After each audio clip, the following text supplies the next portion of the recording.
Nag-start ako mag-boxing kasi at first it really started as therapy. Meron ako ng mga bata dun sa labas na hindi nila ako inaamo ng sutukan ko ng ganyan. Ayoko nang lumaban ako nang umatras ako.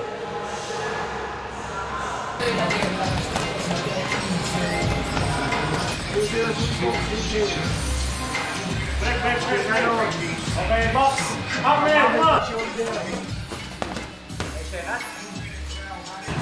Sino ang ini-interview ko ngayon? Si Ivan Galapon po from Las Piñas City Fitness Gym.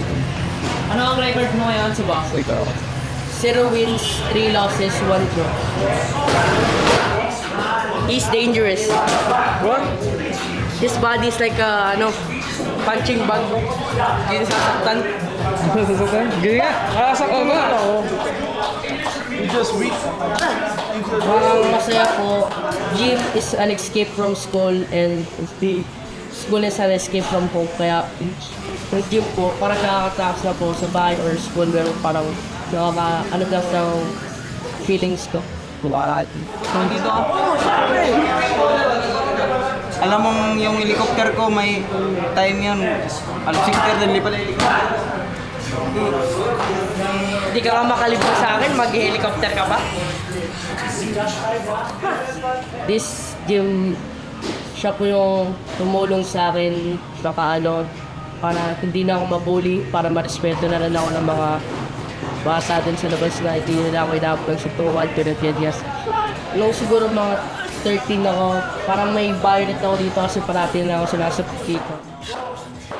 Pag-uwi ko sa school, tapos pagpupunta ako sa mga dadaan ako, parang sinasapak nila ako, inamon nila ako ng suntukan.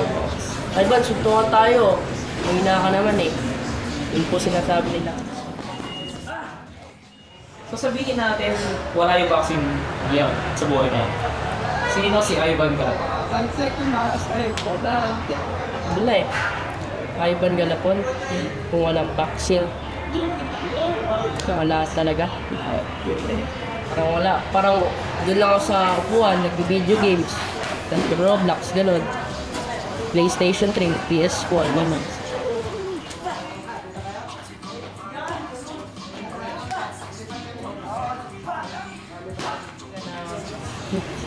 Kaya ayoko maging lazy, gusto ko lang dito sa gym kasi mahal na mahal ko ang boxing. Dito sa Iltical, Iltical.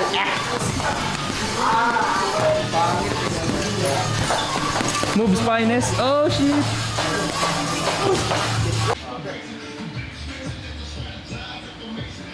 Nag-start ako mag-boxing kasi at first it really started as therapy. Well, hindi naman ako clinically diagnosed, but I was facing, depression. So, napabayaan ko yung sarili ko, lumobo ko. Hindi naman ako ganito kalaki dati. Kung makikita niyo dati ko fix. Nawalan ako ng confidence, nawalan din ako ng parang sense of purpose.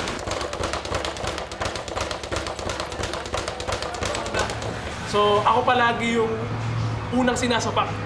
And then, ayun nga, mga regrets ko, I can't fight. So, tuwing nasusuntok ako noon, tanda ko, after pagsapak ka sa akin, umuwi ako. Umiiyak ako. Tapos sabi ni mama, ano nangyari sa'yo? Wala ma. Tapos kumuha ako ng tinidor. kumuha ako ng tinidor sa bahay. Nag-charge ako, pumunta sa court. Bago pa ako maka-enter ng court, bigla ako pinigilan ng ninong ko. Ang sabi niya sa akin, oh, ba't ka may dalang tinidor? Kung makikipagsuntukan ka, huwag ka magdadala ng tinidor. Pangbakla yan. It's my flex. Hindi ko naman din siya gagamitin talaga totally sa course ko. Pero it gives me a sense of fulfillment and accomplishment na parang, alam mo yun, bilang lalaki, gusto natin yan. Yung parang, angas ko. Boxingero ako, lumalaban ako. Parang ganun eh. So, boxing makes me feel alive again.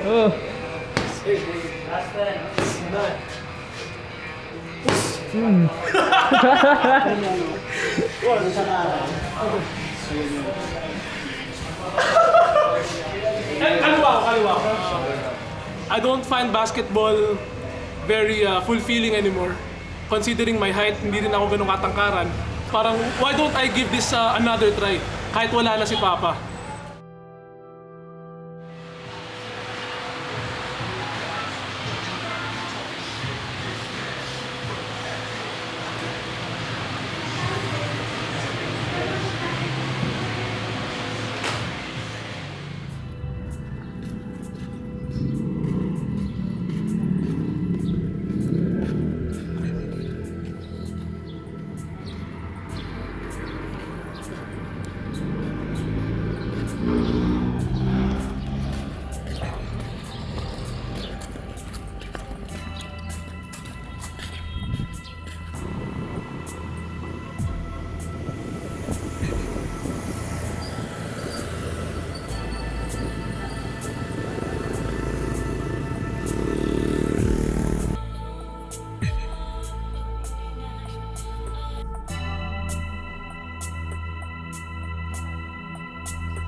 Kaya na natin mag-training.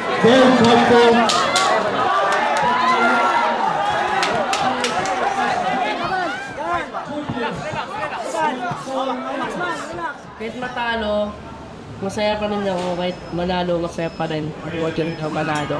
Kasi wala po akong pakikit manalo. At least, hindi po ako umiwas sa laban. And the winner, a unanimous decision, Rafael Bolanos from Olivetti Boxing Club. Carl Chao versus Yan Song, get ready.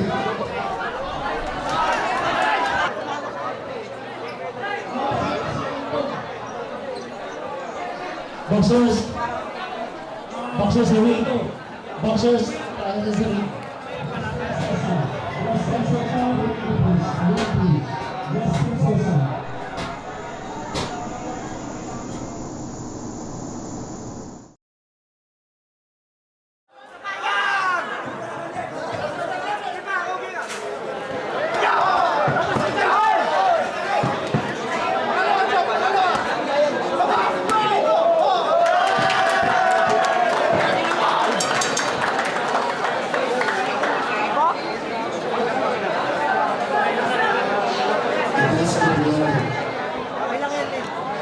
Parang may gusto kong gawin na ayaw.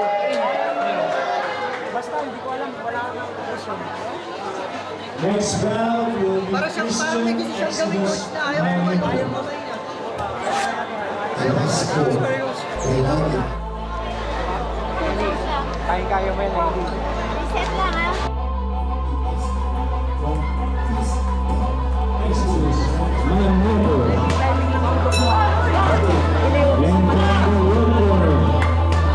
Sister Eli Manaba.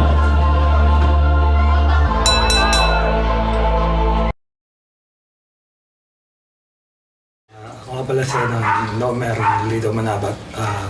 Nickname ko Eli, mas kilala sa Eli Manabat. Yung father niya ako. Boxing kasi, una-una parang self-defense talaga yun eh. Hindi naman na may pagkakaila. Yun yung una kong gusto maturo sa kanya. Kasi nga, sabi ko, pag ikaw lalaki, kailangan maprotektahan mo yung mga kapatid mo, mami mo. Sabi ko, kailangan mo rin pagtanggol sa sarili mo.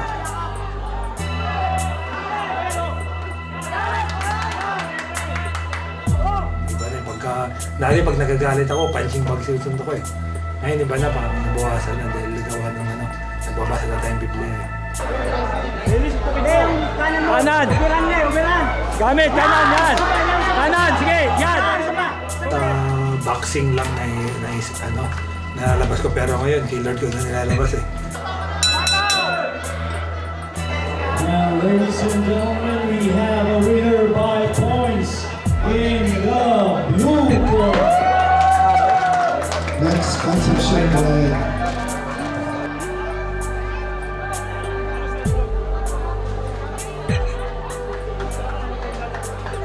Gusto ko lang talaga sa na pagdating ng araw, sabi ko nga sa kanya, magtatay ka na, masasabi mo rin niya sa anak mo. So okay siya, wala akong magiging problema na ano. Kumbaga siya, yung lumaking mabuting bata.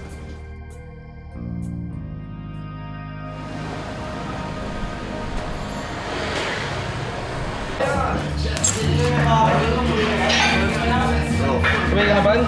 Yup.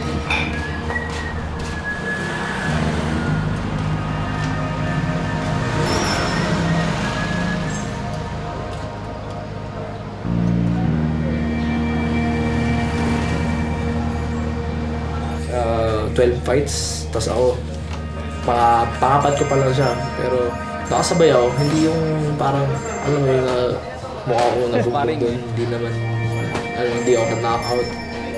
Parang napakita ko yung best ko.